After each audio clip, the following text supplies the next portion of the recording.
আসসালামু আলাইকুম, স্বাগত জানাচ্ছি। কেমন আছেন? বর্তমানে বাংলাদেশের অর্থনৈতিক অবস্থা যতটা দুর্বল, এই দুর্বল অর্থনৈতিক অবস্থার মধ্যে আপনি যদি দেশে গিয়ে কিছু করতে চান, তো আপনাকে ভেবেচিন্তেই যেতে হবে।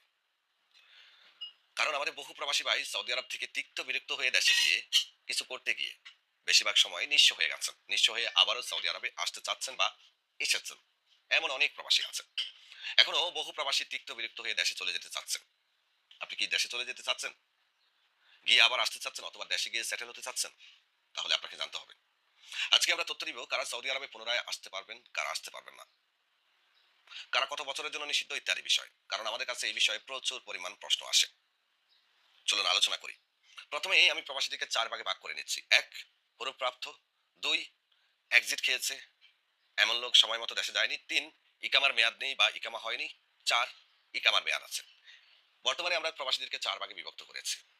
এই চার ভাগে যে সকল প্রবাসীরা আছে এর মধ্যে প্রথমেই হুরুপ প্রাপ্তরা সব থেকে বেশি প্রশ্ন করে যে আমি সৌদি আরব থেকে গিয়ে আবার আসতে পারবো কিনা, কারণ সে জানে সে দেশে গিয়ে কিছু করতে পারবে না, আর করতে গেলে সে ব্যর্থ হবে অথবা পুঁজি হারিয়ে নিঃস্ব হয়ে যাবে। তো হুরুপ প্রাপ্ত প্রবাসীদের জন্য আমার যে উত্তর, সৌদি মানব সম্পদ ও সামাজিক উন্নয়ন মন্ত্রণালয় 2021 সালের 14ই মার্চ তাদের শ্রম আইনটা পরিবর্তন করে নতুন শ্রম আইন যখন ঘোষণা করে সেখানে বলা হয়েছে সৌদি আরব থেকে কোনো ব্যক্তি যদি মোখালেফ হয়ে দেশে যায় সে ব্যক্তি অনির্দিষ্টকালের জন্য সৌদি আরবে প্রবেশ নিষিদ্ধ। এখন আপনি যেভাবে যান না কেন, আপনি অ্যাম্বাসির মাধ্যমে যান অথবা সরাসরি জাওয়াজাতের মাধ্যমে যান কিংবা আপনি বিনমিশাল ট্রাভেলসের মাধ্যমে যান, যেভাবে আপনি যান না কেন আপনি কিন্তু সৌদিতে অনির্দিষ্টকাল প্রবেশ করতে পারবেন না। এখন এখানে প্রশ্ন আসতে পারে যে বিশাল ভাই, অনির্দিষ্টকালটা কি? অনির্দিষ্টকাল বলতে কোনো সময়সীমা আমরা বলতে পারি না, নির্দিষ্ট কোনো সময়সীমা নেই। আমরা যখন কোনো প্রবাসী আসতে পারবে কিনা চেক করার জন্য এয়ারপোর্টে প্রিন্ট আউট তুলি, সেই প্রিন্টের মধ্যে স্পষ্ট দেখুন মানা উৎখল লেখা থাকে। মানা উৎখল মানে হলো প্রবেশ নিষিদ্ধ। মানা মানে নিষিদ্ধ, উৎখল মানে প্রবেশ। আর এখানে একটা 900 সিরিয়ালে মামলা লেখা থাকে। এটা যখন লেখা থাকে তখন আমরা নিশ্চিত হই যে এই লোকটা অনির্দিষ্টকালের জন্য সৌদিতে প্রবেশ করতে পারবে না। এখন অনেকেই কিন্তু এটা লেখার থাকার পরেও ট্রাই করে সৌদি আরবে আসার জন্য। কারো কারো ভিসা সৌদি এম্বাসিকে রিজেক্ট করে দেয় দেশেই, আবার কাউকে ভিসা দিলে সে এয়ারপোর্ট থেকে ফেরত যায়। এর মধ্যে হয়তো দুই একজন ঢুকতে পারে, হয়তো কথা বুঝিয়ে বলতে পারে অথবা যেভাবে হোক কনভিন্স করে হয়তো বা দুই একজন, 100 জনের মধ্যে দুই একজন হয়তো বা ঢুকতে পারে, বাকিদের বেশিরভাগকেই দেশে পাঠিয়ে দেয়। যদি মানা উৎখল লেখা থাকে বেশিরভাগ ক্ষেত্রে দুই একজনকে হয়তো ঢুকতে দেয়, তাও তাদেরকে অন্তত 1 ঘন্টা 1.5 ঘন্টা আধা ঘন্টা বসিয়ে তারপরে ছাড়ে। এটা দুই একজনের ক্ষেত্রে। এখন দুই একজনকে ঢুকতে দেয় বিদায় সবাই ঢুকতে পারবে এমনটা বলাটা ঠিক না, কারণ প্রিন্টে লেখা থাকে মানা উৎকল, যেখানে সিস্টেম বলে মানা উৎকল। আচ্ছা ওকে, এটাতে গেলে হরুপ প্রাপ্তদের ক্ষেত্রে। এখন আপনি নতুন হরুপ প্রাপ্ত হন আর পুরাতন হরুপ প্রাপ্ত হন, আর আপনি অনেক আগে মাঝামাঝি টার্মিনেট হরুপ প্রাপ্ত হয়েছেন, যেভাবেই হন না কেন, অথবা আপনারা অনেকেই বলেন ব্লক মারছে, যেটাই হোক না কেন আপনি কিন্তু হরুপ প্রাপ্ত হয়ে গেছেন। আপনি শুধু দেশে যাওয়ার জন্য এক্সিটটা নিয়েছেন, হরুপটা কাটেননি। আর এখন অবশ্য হরুপ কাটার সুযোগটাও নেই, 29 জানুয়ারিতে বন্ধ করে দিয়েছে। সো এই মুহূর্তে আপনি হরুপ প্রাপ্ত হলে দেশে যেতে পারবেন কিন্তু আপনি আসতে পারবেন না। ভাই আমি ব্যবসা করি, আমরা হরুপ এক্সিট লাগাই। আমরা 100 টাকা লাভের জন্য আপনার লাইফটাকে নষ্ট করতে চাচ্ছি না, আমরা সত্যটা আপনাকে বলে দিচ্ছি। সিদ্ধান্ত আপনার, আপনি কি আমাদের মাধ্যমে লাগাবেন এক্সিট, লাগাতে চাইলে আমাদের মাধ্যমে লাগান, আমরা পাঠিয়ে দিতে পারবো কিন্তু আসতে পারবেন না। এরপরে আসেন যারা এক্সিট খাইছে, কফিল এক্সিট দিছে, সময় মতো দেশে যায়নি। এক্সিটও এখন বর্তমানে দুই ধরনের। একটা হলো রুখসাতুল আমেল খরচ নেহায়া, কপিল ইকামা বানানোর সময় মুক্তবাল আমেলের সিস্টেম বাতিল করে ইকামা করেছে, যেটাকে আমরা বলি মালকি, সেটা। আরেকটা হলো কপিল দেশে যাওয়ার জন্য এক্সিট দিছে খরচ নেহায়া, যাওয়াজাত সিস্টেমে। এই দুইটা। এর মধ্যে রোকসাতুল আমেল খরচ নেহায়া যারা খেয়েছেন বা মালকি যারা হয়েছেন তাদের যদি ইকামার মেয়াদ চলে যায়, তারা যদি কোনো মাধ্যমে এক্সিট লাগায় তাহলে 80% গ্যারান্টি দেওয়া যায় যে তারা আসতে পারবে, 20 ভাগ গ্যারান্টি দেওয়া যায় না। কারণ অনেকে আবার এয়ারপোর্টে ঝামেলা করেছে, সেক্ষেত্রে আমরা 80 ভাগের কথা বলতে পারি যে এই লোকটা 80 ভাগ চান্স আছে আসতে পারবে, তবে তার এক্সিটটা অবশ্যই মুক্তবাল আমেলের সিস্টেমে বৈধ প্রক্রিয়াতে যে কোনো অফিসের মাধ্যমে লাগাইতে হবে অথবা নিজে মুক্তবাল আমেলে ট্রাই করতে হবে কিংবা আমাদের সাথে যোগাযোগ করবেন। এবার আসুন ফাইনাল এক্সিট যারা খেয়েছে, দেশে দেওয়ার জন্য কপিল এক্সিট দিয়েছে, 60 দিন সময় ছিল যায়নি। এই ধরনের লোকদের ক্ষেত্রে দুইটা সিস্টেম এক্সিট লাগে।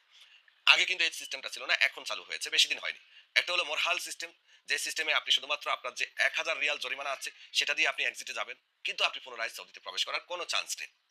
শুধু জরিমানা দিয়ে আপনি এক্সিটটাকে রি এক্সিট করে চলে যাবেন 1000 রিয়াল জরিমানা দিয়ে। সেটা আপনি নিজেও করতে পারেন জাওয়াজাতের মাধ্যমে অথবা এম্বাসি থেকে কাগজ নিয়ে কিংবা বাহির থেকে টাকা বেশি দিয়েও আপনি করতে পারেন। এটা হলো মোরহাল সিস্টেম। আরেকটা হলো মুক্তবাল আমেল সিস্টেম। মুক্তবাল আমেল সিস্টেমটা কি? মুক্তবাল সিস্টেম হলো যে আপনার বকেয়া মুক্তবাল আমেলের যে ফি আছে সেটা পেমেন্ট করা হবে, মুক্তবাল আমেলের যে পেমেন্ট পিন সেটা বের করা হবে। তারপরে মুক্তবাল আমেলের সমস্ত পেমেন্ট পে করা হবে। করার পরে আপনার জাওয়াজাতে যাবে, জাওয়াজাতের যে ফি আছে সেটা পেমেন্ট করা হবে, তারপরে আপনার এক্সিটটা লাগবে। এটা একটা লং প্রসেস, তবে এক্সিটটা সম্পূর্ণ বৈধ প্রক্রিয়ায় হয় এবং এই প্রক্রিয়াতে গিয়ে আসা যায়। যারা এক্সিট খেয়েছেন তাদের কথা বলছি, হুরুবের লোকের কথা না, এক্সিট খাওয়া লোকদের কথা। ৩ নাম্বারে হলো যাদের ইকামার মেয়াদ নেই। তৃতীয় ক্যাটাগরি প্রবাসী বা ইকামা হয়নি। আপনার ইকামার মেয়াদ নেই বা ইকামা হয়নি, এটা কিন্তু আপনার অপরাধ না, এটা আপনার কফিলের অপরাধ বা আপনার কোম্পানির অপরাধ, কারণ সে আপনার ইকামাটা করতে পারেনি। এই ক্ষেত্রে আপনি যদি মুক্তবাল আমেলের সিস্টেমে মুক্তাবাল আমেল থেকে এক্সিট আবেদন করতে পারেন, অথবা এম্বাসি থেকে এক্সিট নিতে পারেন, কিংবা আপনি চাইলে টাকা বেশি দিয়ে আমাদের কাছ থেকেও যদি এক্সিট নেন, এই প্রক্রিয়াতে আপনি দেশে গেলে কিন্তু আসতে পারবেন। আপনার আসতে কোনো সমস্যা হবে না। খেয়াল রাখবেন, ইকামা এক্সপায়ার লোকেরা দেশে গিয়ে আসতে পারে। এরপর হলো ৪ নাম্বার, যাদের ইকামার মেয়াদ আছে। আপনার কফিল আপনাকে যদি ইকামার মেয়াদ থাকা অবস্থায় এক্সিট দেয়, তাহলে সেটা সম্পূর্ণ বৈধ এক্সিট। আর এই বৈধ এক্সিট প্রক্রিয়াতে আপনি দেশে গিয়ে নতুন বিষয় আসতে আপনার কোনো সমস্যা হবে না। যদি আপনি পাসপোর্টের কোনো তথ্য পরিবর্তন না করেন, পাসপোর্টে কোনো গরমিল না রাখেন, তাহলে আপনি অনায়াসে সৌদিতে যেকোনো সময় যেকোনো বিষয়তে ঢুকতে পারবেন। এখন আসুন আরেক ক্যাটাগরি, সেটা হলো যে যারা ধরা দিয়ে যাচ্ছেন বা পুলিশ যাদেরকে ধরে পাঠাচ্ছে। পুলিশ যাদেরকে ধরে পাঠায় তাদেরকেও মোরহাল নাম্বার দিয়ে বা একটা ওয়াফিদিন নাম্বার দিয়ে ৯০০ সিরিয়ালের বা ৭০০ সিরিয়ালের নাম্বার দিয়ে দেশে পাঠায়। পুলিশ ধরলে কিন্তু একটা মামলা দিয়ে দেশে পাঠায়। একটা রিজন না দেখালে কিন্তু তাকে দেশে পাঠানো যায় না। তো সেক্ষেত্রেও আপনি অনির্দিষ্টকালের জন্য নিষিদ্ধ হচ্ছেন। আর এটা হতে পারে ৩ বছর, হতে পারে ৫ বছর, হতে পারে ১০ বছর। আমরা জানি না, সিদ্ধান্ত আপনার। আমরা শুধু বলে থাকি যে ভাই আমাদের এখানে লেখা আছে, এটা আমরা আপনাকে এটুকুই বলতে পারি। লেখার বাইরে কিছু বলার ক্ষমতা তো আমার নাই। এখন কেউ যদি ভাগ্যবশত ২-১ জন ঢুকে যায়, তাদের উপরে ভিত্তি করে আমরা সবাইকে বলতে পারি না যে আপনি চলে আসেন। এটা হয় না। নাহলে উল্টা আপনি প্রতারিত হবেন। কারণ এয়ারপোর্ট থেকে আপনাকে ফেরত পাঠাতে পারে। আপনার নসিব হয়তো ভালো নাও হতে পারে ওর মতো। অথবা আপনি বোঝাইতে নাও পারতে পারেন। এইজন্য। ধন্যবাদ, ভালো থাকবেন। আল্লাহ হাফেজ।